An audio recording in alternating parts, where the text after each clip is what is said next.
A gente já discutiu no canal uma forma de se chegar a essa expressão aqui, que é a expressão que a gente vai usar para definir a nossa função gama, certo? E lá naquele vídeo eu falei que a função gama pode ser entendida como sendo uma extensão da função fatorial.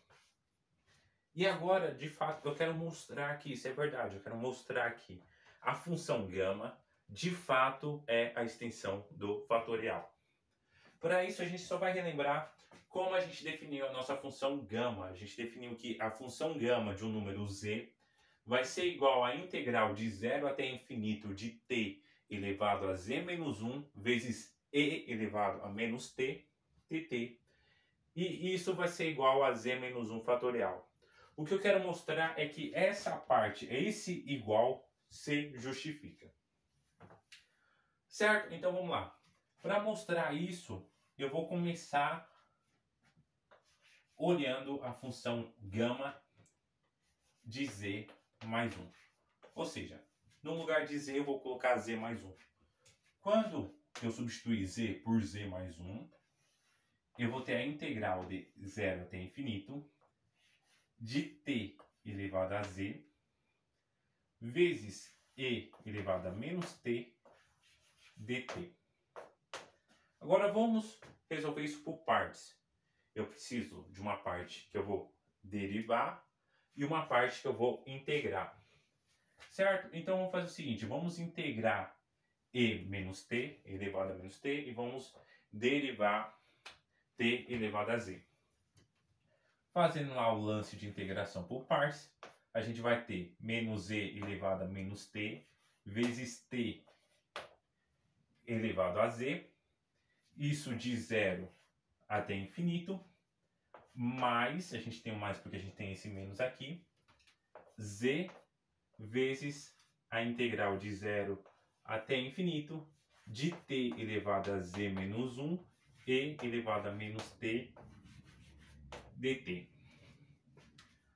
Certo? Então a gente vai chegar à conclusão de que essa nossa função gama de z mais 1, quando a gente considerar aqui os limites, quando t tender a infinito por causa desse sinal de menos aqui, a gente vai ter que tudo isso daqui vai tender a zero. Quando t tender a zero, por causa desse t aqui, tudo isso também vai tender a zero. Então essa parte aqui também é zero. Faço o limite para você ver que eu tenho razão. Para ver que está certo. Então a gente vai ter z vezes essa integral aqui.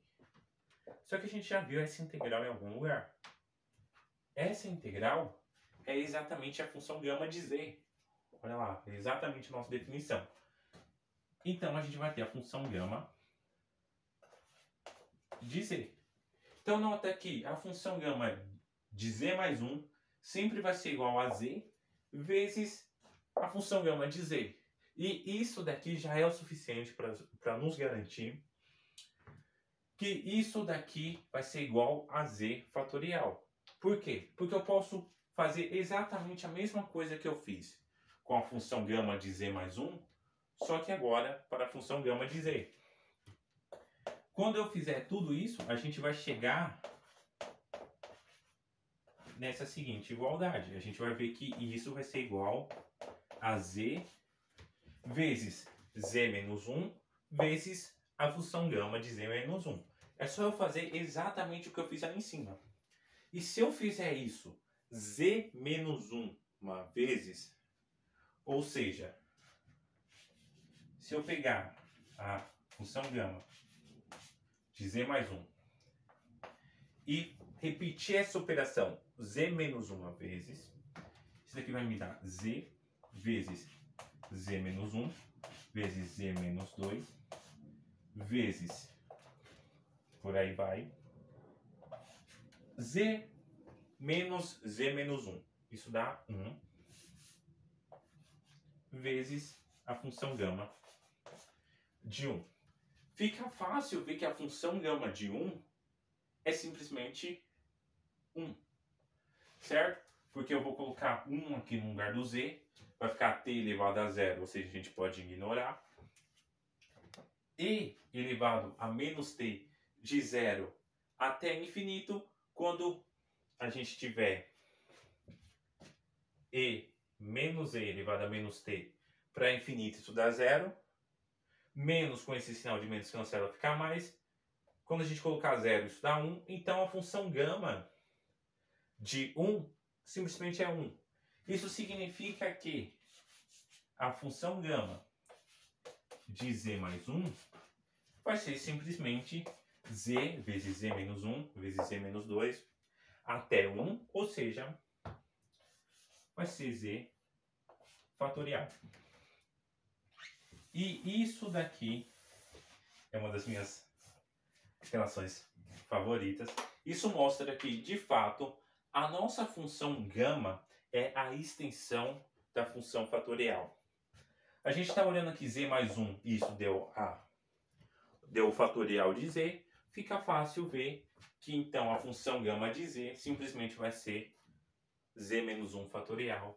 Então, de fato, a gente mostrou que essa igualdade é verdadeira, certo? Lembrando sempre que essa função está bem definida quando a parte real de z é maior do que 0. Certo? Isso significa que z aqui não é simplesmente um número natural, não é simplesmente um número inteiro, não é simplesmente um número racional, mas pode ser um número complexo, com sua parte complexa, positiva, negativa, com sua parte imaginária, positiva, negativa, não importa.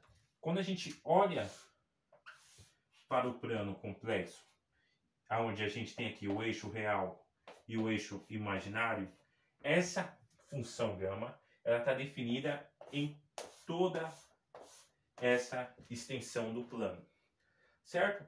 Dá até para puxar uns pontinhos para cá, estendendo analiticamente essa função, mas isso não vem ao caso agora, tá? Então, qualquer número que estiver desse lado do plano real imaginário, a gente consegue encontrar o valor dela, certo? Então, você já sabe, deixa um like, comenta alguma coisa, se você tiver alguma sugestão, deixa aí, compartilhe o vídeo para ajudar o canal, dá um like de novo, faz essas coisas que o youtuber pede para fazer. Não esqueça de seguir a página do canal lá no Facebook e lá no Instagram,